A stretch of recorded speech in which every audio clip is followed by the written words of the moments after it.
বুদ্ধ পূর্ণিমা বৌদ্ধ ধর্মাবলম্বীদের সবচেয়ে বড় ধর্মীয় উৎসব এটি। রাঙামাটিতে নানা আয়োজন ও ধর্মীয় আচার অনুষ্ঠানের মধ্য দিয়ে উৎসবটি উদযাপন করেছেন বৌদ্ধ ধর্মাবলম্বীরা। কথিত আছে ২৫০০ বছর আগে বৈশাখের পূর্ণিমা রাতেই পৃথিবীতে জন্মগ্রহণ করেছিলেন গৌতম বুদ্ধ।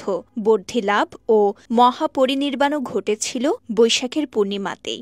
তাই বৈশাখের পূর্ণিমাকে বলা হয় বুদ্ধ পূর্ণিমা। ধন্যবাদ।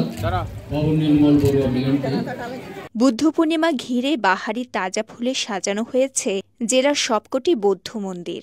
রবিবার উৎসব উদযাপনের অংশ হিসেবে কেক কেটে প্রদীপ জ্বালিয়ে প্রার্থনায় মগ্ন হন ভক্তরা। উৎসবটি ঘিরে সকাল থেকেই শহরের বৌদ্ধ মন্দিরগুলোতে ভিড় করতে থাকেন ভক্ত অনুরাগীরা।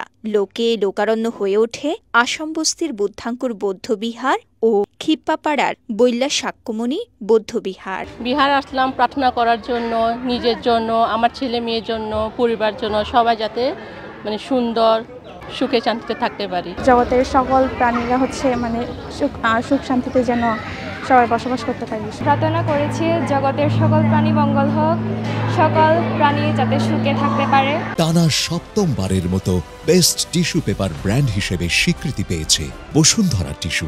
ভান্তে ও ভিক্ষুরা দীক্ষা দানে মাতেন বিহারে বিহারে। পঞ্চশীল ও অষ্টশীল গ্রহণ করেন বুদ্ধ ভক্তরা। সমবেত প্রার্থনায় জগতের সকল প্রাণীর সুখ ও সমৃদ্ধি কামনা করেন সবাই। এই দিনে মূলত আমাদের ভগবান তথাগত গৌতম বুদ্ধ জন্ম লাভ করেন, বুদ্ধত্ব লাভ করেন এবং মহাপরিনির্বাণ লাভ করেন। তো সেজন্য এই দিনটা বৌদ্ধদের খুবই একটি তাৎপর্যপূর্ণ দিন। সবার মঙ্গলের জন্য এবং নিজের মঙ্গলের জন্য বিহারে আছি। উৎসব ঘিরে রবিবার সকালে আলোচনা সভার আয়োজন করা হয় শহরে বুদ্ধাঙ্কুর বৌদ্ধবিহারে। ওই সভায় বিশ্বব্যাপী যুদ্ধ, মারামারি, হানাহানি, হিংসা বিদ্বেষের অবসান ঘটিয়ে বিশ্বব্যাপী গৌতম বুদ্ধের বাণী ছড়িয়ে দেওয়ার আহ্বান জানানো হয়।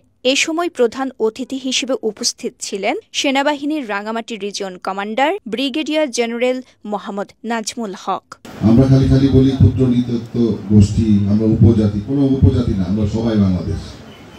আপনার এই দেশে আপনার এখানে যে যতটুকু অধিকার আছে প্রত্যেকের সমান অধিকার আছে, কারো এক ফোঁটা বেশি নেই, কারো এক ফোঁটা কম নেই। জীবদ্দশায় শান্তি ও অহিংসার বার্তা দিয়ে গেছেন বৌদ্ধ ধর্মের প্রবক্তা গৌতম বুদ্ধ। তার এই অহিংসার বাণী ধারণ করতে পারলে মুক্তি মিলবে জাগতিক যুদ্ধ বিগ্রহ থেকে, এমনটাই বলছেন সংশ্লিষ্টরা। রাঙামাটি থেকে রকিবউদ্দিন রকির পাঠানো তথ্যচিত্রে সাফা মারওয়া, কালের কণ্ঠ।